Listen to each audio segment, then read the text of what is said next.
Nos chers élèves, assalamu alaikum. Aujourd'hui, on va commencer le chapitre 7, les fractions. C'est la première partie. Dans cette partie, on va définir une fraction, indiquer les fractions qui peuvent être écrites sous forme décimale. Et on va utiliser le matériel suivant, un stylo, un papier, le cahier d'exercice de maths, l'édition 2019, et le livre de maths, édition 2013. Tout d'abord, on va faire un rappel sur les fractions. Voilà, ce cercle en vert représente une unité. Donc c'est un cercle tout entier. On peut le partager en deux parties égales. C'est-à-dire, il sera divisé en deux parties égales. La partie colorée en vert représente 1 parmi 2, donc c'est la fraction 1 sur 2. Et on lit 1 demi.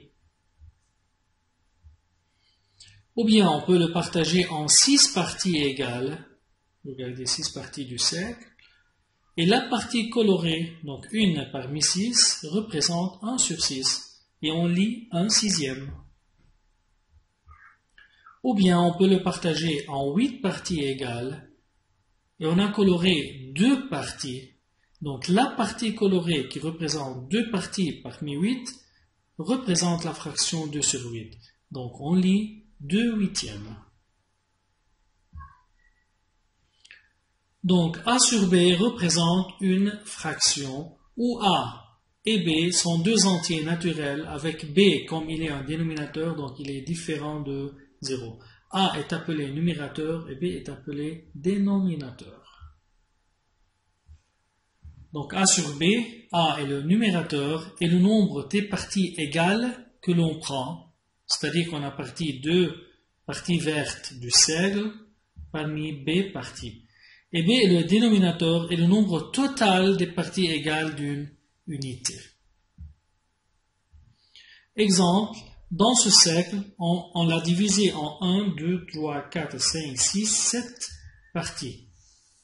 Donc on a coloré 3 parties rouges parmi 7 parties égales du diagramme circulaire. Alors, le numérateur est 3, donc c'est les parties qu'on prend, et le nombre total, c'est 7, c'est le dénominateur. La fraction qui représente la partie en rouge colorée est 3 sur 7. Et on lit 3 septièmes. Une application. La tarte ci-contre est découpée en 4 parties égales. Ali en prend une parmi 4. Donc, si on enlève une partie, la partie prise par Ali, c'est celle-là.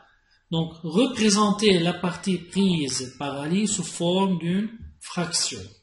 Je vous donne un peu de temps pour réfléchir, puis vous répondez. Donc, voilà pour aller à la solution. 1 est le nombre de parties prises par Ali, alors 1 est le numérateur. 4 est le nombre total des parties. Donc, alors 4 est le dénominateur. Donc, il a pris la fraction 1 sur 4. 1 sur 4 est un nombre sous forme d'une fraction. Encore un rappel. Écrire un nombre décimal sous forme d'une fraction. Le nombre décimal représentant la partie verte est 0,23. Donc, on avait ici 1, 2, 3, 4, 5, 6, 7, 8, 9, 10. Par 10, ça fait 100 parties. Donc, parmi 100 parties, on a pris 23 parmi 100. Comme c'est 23 parmi 100, on peut écrire c'est 0,23. On peut l'écrire comme une fraction, donc c'est 23 parmi 100. De même ici, on a 1, 2, 3, 4, 5 et 5, on a 10 parties égales. Et on a pris ici 5 parties parmi 10. Donc, le nombre décimal représentant la partie verte, c'est 0,5. On peut l'écrire comme une fraction par 5 parmi 10. Ça, c'est une fraction et ça, c'est un nombre décimal. Une petite activité, complétée en suivant le même exemple. Donc 4 dixièmes, ça fait 0,4, donc c'est 4 parmi 10, parce que c'est 4 dixièmes. Je vous donne un peu de temps à vous-même de réfléchir, puis répondre. Et pour aller à la solution, 51 centièmes, donc ça fait 0,51. Donc c'est 51 parmi 100.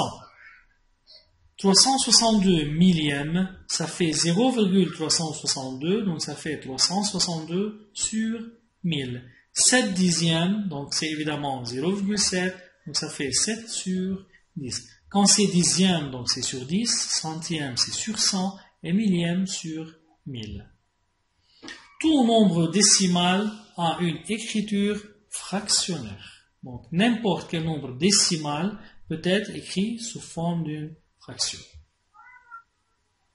Une autre application, écrire chaque nombre décimal sous forme d'une fraction. Prenez du temps, réfléchissez puis répondez. Voilà la solution, 1,37. Donc on a deux chiffres après la virgule, donc ça fait 137. Tout le nombre tout entier sans virgule divisé par 100. Donc comme c'est deux chiffres après la virgule, donc ça fait sur 100. Dans cet exemple, 12,1, on a un seul chiffre après la virgule, donc le nombre tout entier sur 10. Et là, on a deux chiffres, donc ça fait sur 100. Et le nombre tout entier, c'est en numérateur. Maintenant, que veut dire fraction décimale? Certaines fractions sont décimales, d'autres fractions ne sont pas décimales.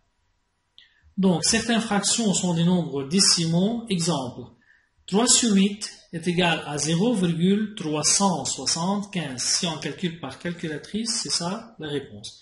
2 sur 5 est égal à 0,4.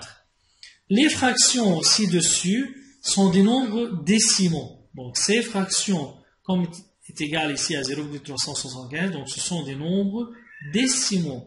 Pourquoi? Car le quotient de la division a un nombre de chiffres limité après la virgule. Ici, on peut compter 3 chiffres, on peut les compter. Ici, un seul chiffre, on peut le compter. Donc, ce sont des nombres décimaux parce qu'ils ont des nombres de chiffres limités, c'est-à-dire on peut compter après la virgule.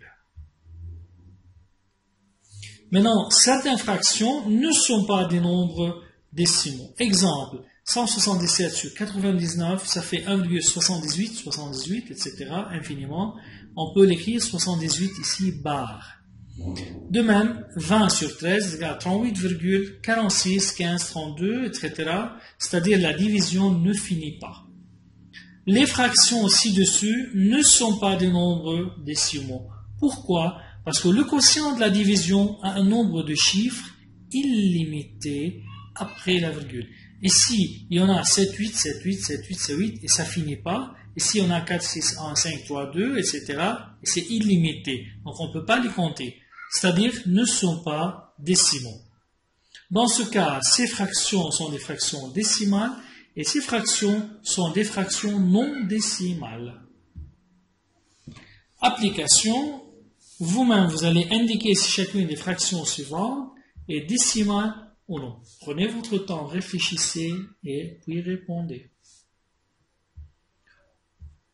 Et la solution 6 sur 5 est égale à 1,2. Donc on a un chiffre limité après la virgule, donc c'est une fraction décimale. 11 sur 25 c'est 0,44, on a deux chiffres, on peut les compter, donc encore c'est une fraction décimale. Ici on a 5 sur 7 est égal à 0,7142, etc. Donc la division ne finit pas. Et on a un nombre de chiffres illimité qui ne finit pas après la virgule. Donc c'est une fraction non décimale. Et finalement, vous allez réviser à la maison les pages 89 et 90 du livre.